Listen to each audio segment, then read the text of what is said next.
Hello అండి, అందరికీ నమస్తే. Welcome back to my YouTube channel మా ఇంటి వంటలు. ఇవాళ మనము పూరీ కర్రీ చేసుకుంటున్నామండి. ఇందులోకి చాలా తక్కువ ఇంగ్రీడియంట్స్ యూజ్ అవుతాయి. చూడండి, ఒక పెద్ద ఆనియన్, ఒక 4 పచ్చిమిర్చి, ఒక 3 బాయిల్ చేసిన పొటాటో అండి, కొంచెం కరివేపాకు అండ్ కొంచెం కొత్తిమీర. ఇప్పుడు ప్యాన్ పెట్టుకొని ఒక 2 స్పూన్స్ వరకు ఆయిల్ వేసి జీలకర్ర ఆవాలు వేసి కొంచెం చిటపట అన్న తర్వాత పచ్చెనగపప్పు కూడా వేసి ఫ్రై చేసుకుందామండి. కొంచెం రెడ్డిష్ బ్రౌన్ కలర్లోకి వచ్చాక మనం కట్ చేసి పెట్టుకున్న ఆనియన్ మొత్తం ఇందులో వేసేసి ఫ్రై చేసుకోవాలండి. ఆనియన్స్ వేసేసాక పచ్చిమిరపకాయలు వేయండి. డైరెక్ట్గా ఆయిల్లో పచ్చిమిర్చి వేస్తే ఆయిల్ చిట్లుతుందండి అంతే. ఇప్పుడు చూడండి, ఆనియన్స్ పచ్చిమిరపకాయలు వేసేసాక ఉప్పు కొంచెం కరివేపాకు కూడా వేసేసి ఫ్రై చేసుకోవాలండి. కొంచెం ట్రాన్స్పరెంట్గా వస్తే చాలు ఈ కర్రీకి.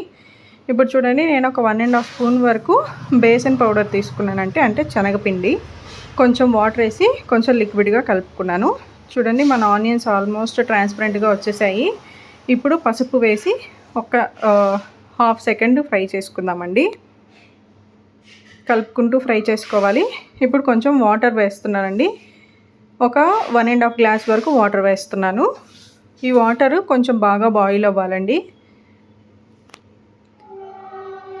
చూడండి, ఇందులోనే కొంచెం ఉడకపెట్టుకున్న పొటాటోని స్మాష్ చేసి వేసేస్తున్నాను. నేను చేత్తో నలిపేసుకోవచ్చు, లేదు అనుకుంటే మీరు బాగా స్మాష్ చేసుకొని వేసుకోండి.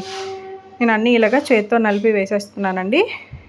ఒక 4 పొటాటోస్ బాయిల్ చేసి స్మాష్ చేసి వేసానండి. ఇవి కొంచెం ఉడికాక ఇప్పుడు నేను మిక్స్ చేసి పెట్టుకున్న శనగపిండి వాటర్ వేస్తున్నానండి. ఇది వేయడం వల్ల గ్రేవీ కొంచెం థిక్నెస్ వస్తుంది, టేస్ట్ కూడా కొంచెం ఎన్హాన్స్ అవుతుందండి.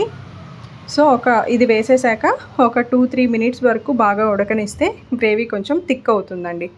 చూడండి, మన గ్రేవీ ఆల్మోస్ట్ థిక్ అయిపోయింది. ఇప్పుడు కొంచెం కొత్తిమీర వేసి ఒకసారి కదిపేసుకుంటే మన పూరీ కర్రీ రెడీ అయిపోయిందండి. అందరూ ట్రై చేసి టేస్ట్ ఎలా ఉందో కామెంట్లో చెప్పండి. వీడియో నచ్చితే లైక్ చేయండి.